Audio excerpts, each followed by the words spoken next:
தமிழ் சைவ சமயத்தில் இறைவன் மீது அளவற்ற பக்தி கொண்டு வாழ்ந்த 63 நாயன்மார்கள் உள்ளனர். அந்த நாயன்மார்களில் ஒருவர்தான் அமர்நீதி நாயனார். சோழ நாட்டில் உள்ள பழைய தலைநகரமான பழையாறை என்னும் நகரத்தில் ஒரு செல்வந்த வணிகர் வாழ்ந்து வந்தார். அவருடைய பெயர் அமர்நீதி நாயனார். அவர் மிகுந்த செல்வமும் செழிப்பும் கொண்டவராக இருந்தாலும் அந்த செல்வத்தை தனது தனிப்பட்ட வாழ்க்கைக்காக மட்டுமல்லாமல் இறைவனின் அடியார்களுக்காக பயன்படுத்தினார். அவருடைய மனம் முழுவதும் சிவபெருமானின் பக்தியால் நிரம்பியிருந்தது. சிவபெருமானை வழிபடுவதோடு மட்டுமல்லாமல் சிவபெருமானின் அடியார்களுக்கு சேவை செய்வதுதான் மிகப்பெரிய புண்ணியம் என்று அவர் நம்பினார். அதனால் அவர் திருநல்லூர் என்னும் ஊரில் ஒரு மடம் அமைத்தார். அந்த மடத்தில் தினமும் சிவபெருமானின் அடியார்கள் வந்து தங்குவார்கள். அமர்நீதி நாயனார் அவர்களை மிகவும் மரியாதையுடன் வரவேற்று உணவு, ஆடை, வசதி எல்லாம் செய்து கொடுத்தார். அவருடைய சேவையில் ஒரு சிறப்பு இருந்தது. சிவனடியார்களுக்கு புதிய கோவணம், அதாவது கௌபீனம் வழங்குவது அவருடைய மிகப்பெரிய கடமையாக இருந்தது. எந்த அடியார் வந்தாலும் அவர் உடனே புதிய கோவணம் கொடுத்து அவர்களை மகிழ்விப்பார். இந்த சேவை அவருக்கு மிகுந்த ஆனந்தத்தை அளித்தது. இவ்வாறு நாட்கள் கடந்து கொண்டிருந்தன. அமர்நீதி நாயனாரின் பக்தியை பார்த்த சிவபெருமான் மிகவும் மகிழ்ந்தார். ஆனால் அந்த பக்தியின் ஆழத்தை உலகத்திற்கு காட்ட வேண்டும் என்று நினைத்தார். ஒரு நாள் சிவபெருமான் ஒரு இளம் பிரம்மச்சாரியின் வடிவில் பூமிக்கு வந்தார். அவர் மிகவும் எளிய தோற்றத்தில் இருந்தார். உடலில் திருநீறு பூசி ஒரு கௌபீனம் மட்டும் அணிந்து கொண்டு அவர் திருநல்லூரில் உள்ள அமர்நீதி நாயனாரின் மடத்துக்கு வந்தார். அமர்நீதி நாயனார் அவரை பார்த்தவுடன் சிவனடியார் வந்திருக்கிறார் என்று மிகவும் மகிழ்ச்சி அடைந்தார். அவர் உடனே அவரை மரியாதையுடன் வரவேற்றார். அந்த இளம் பிரம்மச்சாரி அமர்நீதி நாயனாரிடம் கூறினார், நான் காவேரி நதியில் குளிக்கப் போகிறேன். நான் அணிந்துள்ள இந்த கௌபீனத்தை பாதுகாப்பாக வைத்துக் கொள்ளுங்கள். நான் திரும்பி வந்த பிபின் அதை எனக்கு கொடுக்க வேண்டும்.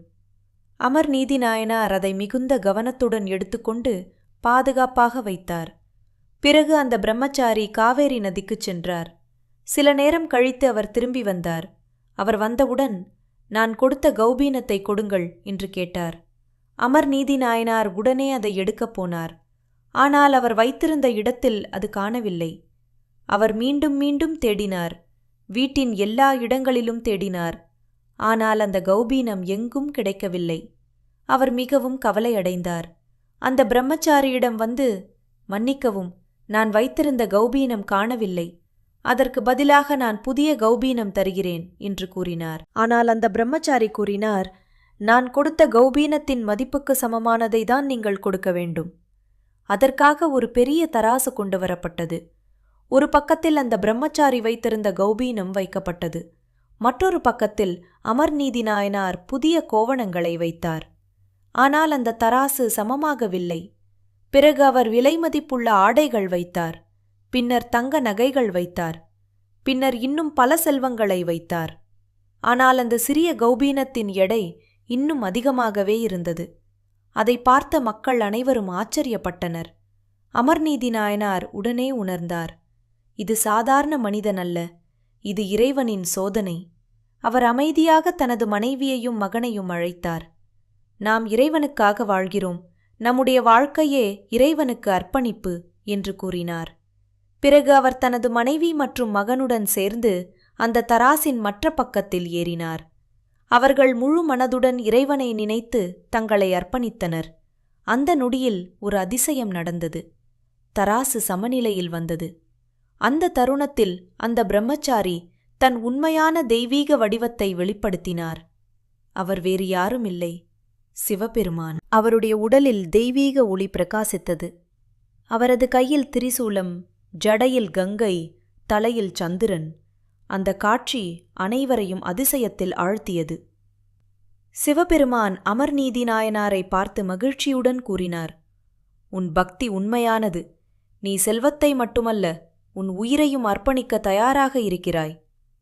பின்னர் சிவபெருமான் அமர்நீதி நாயனாரையும் அவரது மனைவி மற்றும் மகனையும் ஆசீர்வதித்தார். அவர்களை தன்னுடைய தெய்வீக இருப்பிடமான கைலாசத்திற்கு அழைத்துச் சென்றார். இவ்வாறு அமர்நீதி நாயனார் தனது உண்மையான பக்தியின் மூலம் சிவபெருமானின் அருளை பெற்றார். அவர் என்றும் 63 நாயன்மார்களில் ஒருவராக போற்றப்படுகிறார். இந்த கதை நமக்கு சொல்லும் முக்கியமான உண்மை என்னவென்றால், இறைவன் செல்வத்தை கேட்கவில்லை.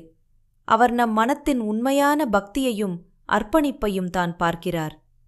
அந்த உண்மையான பக்திக்கான மிகப்பெரிய உதாரணம்தான் அமர்நீதி நாயனார்.